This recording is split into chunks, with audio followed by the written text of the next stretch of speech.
ॐ महाकालेश्वराय नमः।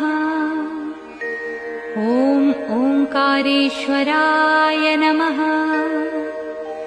ॐ वैद्यनाथाय नमः। ॐ भीमशंकराय नमः। ॐ रामेश्वराय नमः। ॐ नागेश्वराय नमः।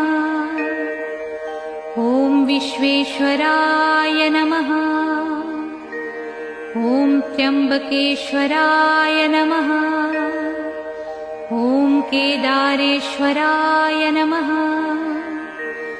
ॐ भुस्मेश्वराय नमः। ॐ सोमनाथाय नमः। ॐ मल्लिकार्जुनाय नमः।